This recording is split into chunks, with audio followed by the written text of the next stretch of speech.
guys, it's Jennifer Cramer Lewis here, looking for some people to play with on what if good enough is not good enough for you. So apparently the lighting's not good enough.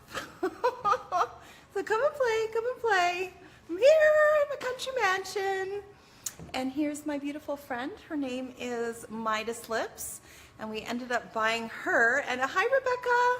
Hiya, Cash. We bought her at an auction. Hi, Diane. Hi, Diane. We ended up buying Midas Lips. Hi, Rebecca. At an auction, we got invited to go downtown and go to an art auction. And it was for, what was it for? It was for music therapy for differently abled kids. Hi, Lise. Hi, Carmel. Hi, Connie. And so we just went. We had no point of view. There was going to be a dance lesson, and we love arts. So we ended up going, and we were the only people bidding. So not only did we end up, hi, Diane, getting her, we got her and her sister, which is over here. Isn't that amazing? So anyways, I did. Neil. Do I say that right? Neil? Neil Kamal Singh. Hello. So what I'd love to talk to you about today is when good enough is not good enough for you. So one of the things that I was made wrong about pretty much all my life, and I bought into it, was that good enough actually wasn't good enough for me. I like beautiful things. I like excellence. I like things to show up and be shiny and beautiful and gorgeous. And my standard for gorgeous is higher than the standard of gorgeous for most of the people that I know. And so this actually, believe it or not, goes with the video that I did yesterday. So if you're not pizza, how do you get to have things that are absolutely gorgeous in your life? And one of the things is by just believing that you are able to have these gorgeous things. And when you have an opportunity to have gorgeous things, then just say yes. Like, does this add to my life? Is this fun for me? Having this in my home or having this on my body, is that fun for me? And does it add to my life? And if it does, then the universe wants to play with you. The universe is like a collie dog. It's like, throw my ball, throw my ball, throw my ball.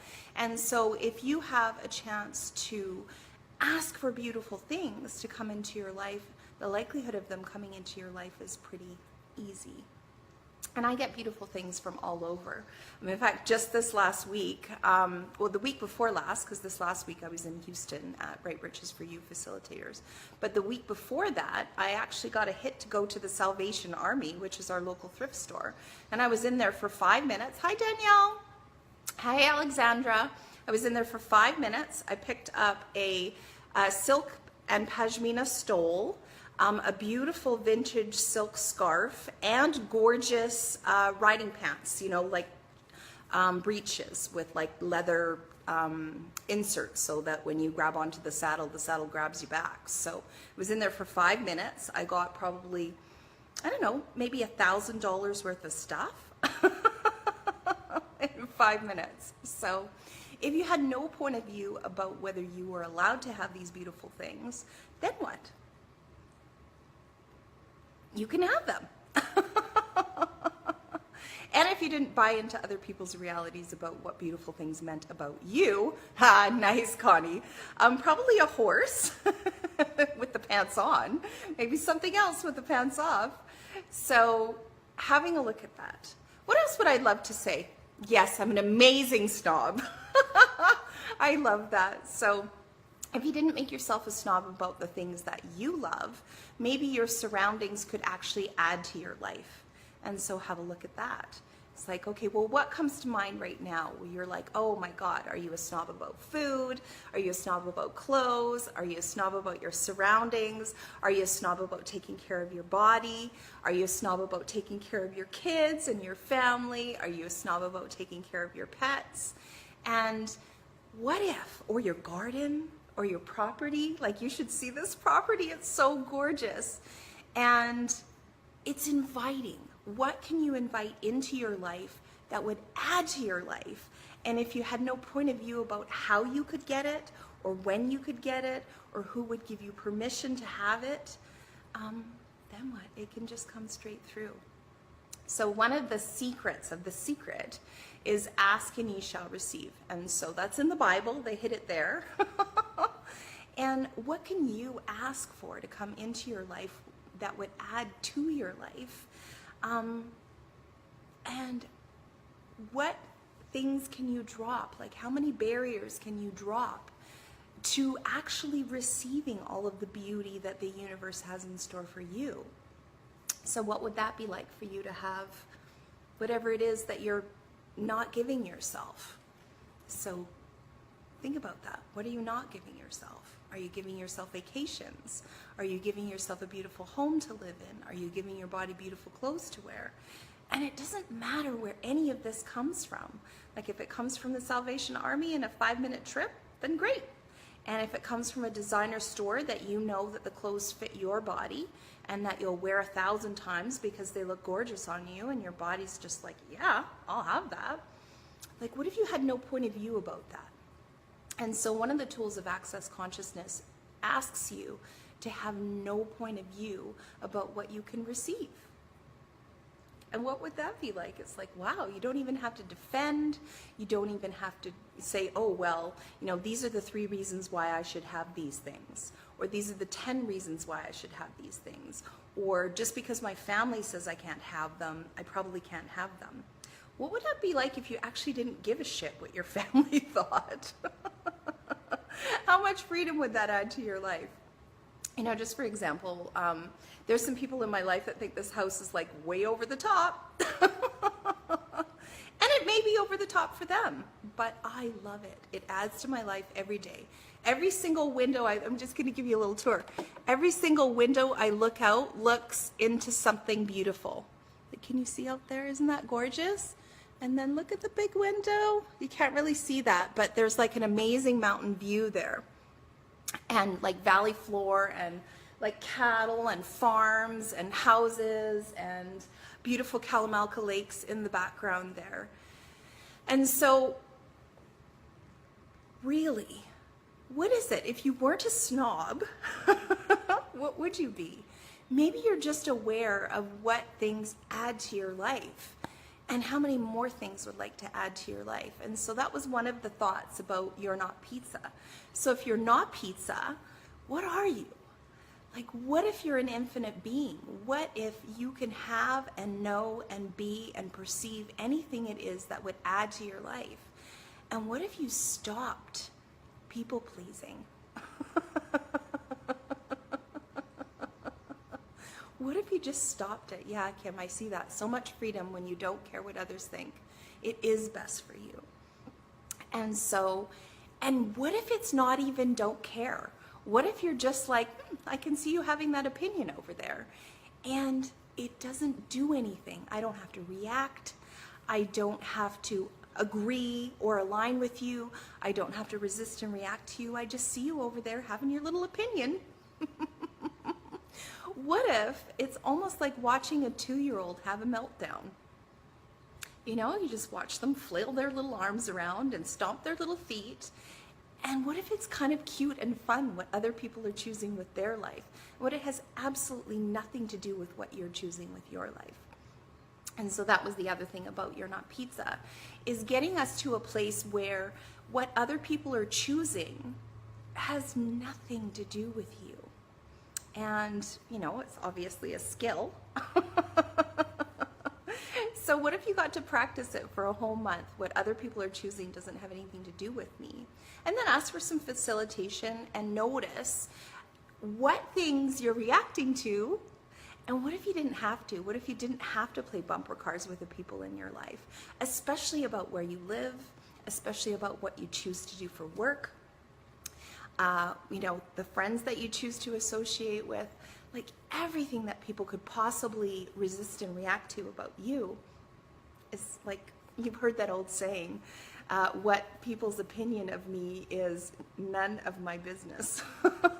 So what if you could actually embody that other people's opinions of you are none of your business? Wouldn't it just be so great if we could receive all and everything however they choose to be? Absolutely.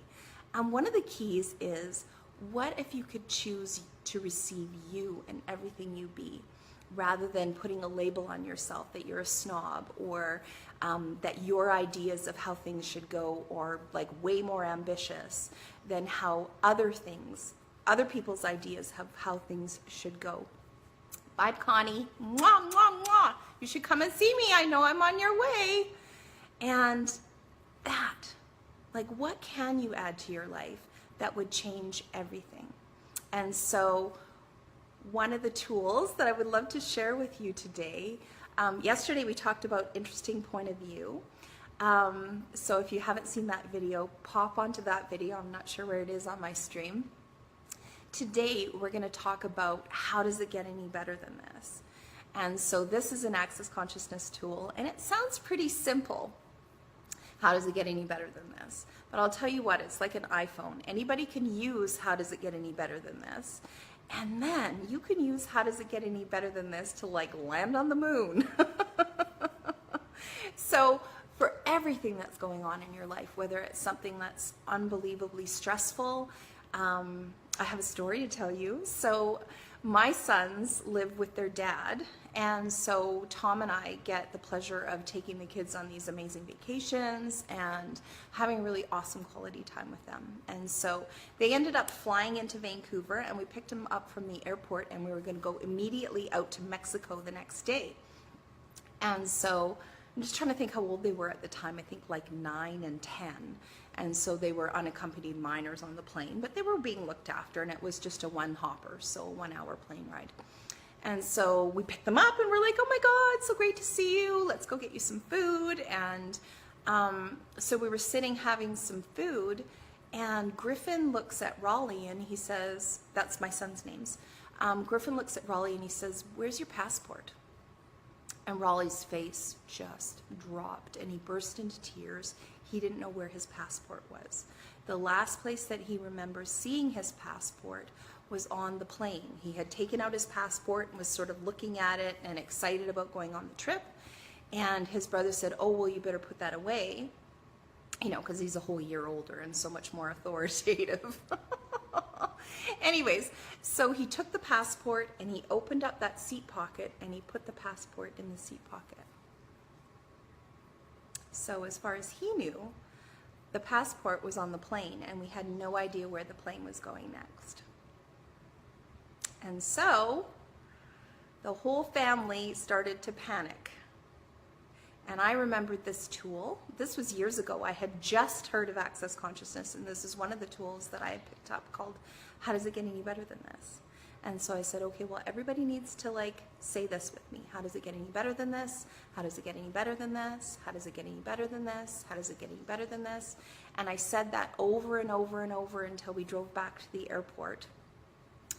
And we got to the airport counter, and the ticket agent was like, oh, we're just closing up. And I said, oh my gosh, my son's lost his passport and he thinks he left it on the plane.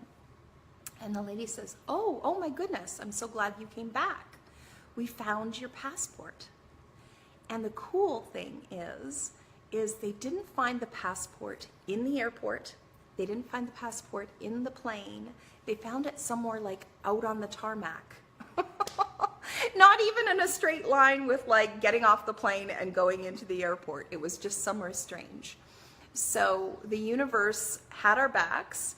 And that's how it gets any better than this on the panic side of things. So I would recommend that you use this tool. Hi, Tammy. Hi, Kimberly. Hi, Fabiana. And it does. You know, the universe gives you more of what you ask for. So if you would like stuff to get better, if you would like your life to get better, if you would like your finances to get better, if you'd like your body to get better, you can say, well, how does it get any better than this, universe? And the universe delivers. And then sometimes we're taught that we can't ask for more than our fair share. Hi, Alejandra. So if that's true for you, that you're not allowed to ask for more than your fair share, you're probably in good company. So what is that? asking for more than your fair share. Do I have more than my fair share? Probably. But I'm still asking for more. What would it be like if you were asking the universe for more than your fair share of money, more than your fair share of joy, more than your fair share of opportunities, more than your fair share of like hot, juicy sex, and more than your fair share of beautiful things to come into your life? And who gets to decide that you're getting more than your fair share? Is it you? Do you get to decide if you're getting more than your fair share, or is it the judgments of other people telling you, oh my goodness, she's such a greedy guts. Look at how snobby she is. She has to have the best of everything. And so if that's true for you, would you like to just let it go? Would you like to just watch them having a little temper tantrum, that you're having more than your fair share of joy and beauty and fun? And what if you could make it mean absolutely nothing about you? What would that be like? How much fun are you willing to have having more than your fair share? And so that's another thing that I would love to facilitate in You're Not Pizza, is asking people to choose more. Because I'll tell you what, in facilitation, if I hear the words at least one more time, I'm gonna do not bargain down. Never bargain down. Do not bargain down. Did you hear me? Don't bargain down. Bargain up. Always bargain up. Ask for more than your fair share. Ask for a deal. Ask the universe where you can find amazing $300 riding pants for 20 bucks. Because the universe loves to give to you. And so if you're believing in lack, if you're like, oh my God, look at all these bills. Oh my God, I have nothing but bills. I have nothing but bills. I have nothing but bills. The bills become the prayer, and you get more bills. And so what would it be like if you were willing to live in a place where beauty lives, where joy lives, and you live there too? And so that's what the You're Not Pizza is about. So if you haven't heard about You're Not Pizza, it's a 30-day program, 31 days actually, because how does it get any better than that? And we're going to go online for just a short time, fast facilitation, and then you can listen to the recordings and change your frequency. Because if you're in the frequency of lack, if you're in the frequency of life has to be hard, it actually doesn't have to be difficult to get out of that frequency. And so practice, because there's the aspect of asking the universe for what you'd like to create. And then there's also the things that you do and the things that you choose that are in energetic alignment with that. And I remember years ago, if you haven't heard this story, I was having the worst time of my life so far. I'm not inviting anything more in. And I asked the universe, I was like, look, if you actually want me to stay on this planet, you're going to have to give me something. And so probably within 24, 48 hours, I got a recording, an internet recording. It was just like a radio show sent to me by a friend of mine that said, hey, I know you're having a rough time. Here's something inspirational for you to listen to. And the lady said, she was an access consciousness facilitator, and she said, up to 98% of our thoughts, feelings, and emotions aren't even ours. And I was like, wow, I am always calling people before they call me. They're like, oh my God, I was just going to call you. And I'd be like, I know. And, getting stuff done 5 minutes before somebody asks for it. And so that's another thing about You're Not Pizza is, yes, you can still use your psychic capacities or whatever your energetic availability to help people with their lives. But what would it be like if you could help you with your life and understand and know the value of you on this planet? And so for some people, like me, you've had, 40-something years of training of, using your special skills for people who are not you. And, maybe 50 years, maybe 60 years, I'm not really sure who's listening. And what would it be like for you to use those for you? And what if that didn't actually make you a snob or a bitch if you used your skills for you primarily? And then you could choose to use them for other people if it's fun for you, if it's light for you. And if you didn't use them for people, what would that mean about you? What if you didn't care? What if you're just like, well, I can see you having a little spaz over there, but, I don't actually have to, stop what I'm doing. I can continue doing what I'm doing. And, you know, maybe you'd just like to put an appointment in my calendar and I can help you with what you're doing. And so if you haven't seen You're Not Pizza, I'm going to include a link for you guys to have a look at the course. And I'm just going to scroll through here and see what other people are saying, what questions that they're asking, and then we can answer them. Who we got? We got Rebecca, Akash, Diane, Neil, Carmel, Lise, Connie, Diane, another Diane. Most people are just saying hi. Danielle, you're a snob, and I love you. It takes one to know one, Diane. Danielle. Oh, so fun. So much freedom when you don't care what others think. Yes, absolutely. So much beauty. My body really gets this. No kidding. Wouldn't it be just so great if we could receive all? Awesome. I love it. Okay, you guys, if nobody has any other questions, I'm going to pop off. I do have an invitation for you. Check out You're Not Pizza. And then also I'm going to include a link to my Facebook group called The Audacious Ask.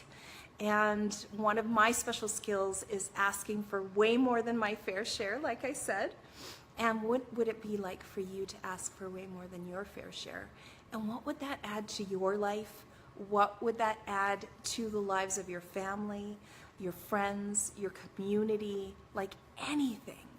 If you were willing to be audacious about you receiving from the universe and have no point of view about that. What if that didn't make you a snob? What if that didn't make you a bitch?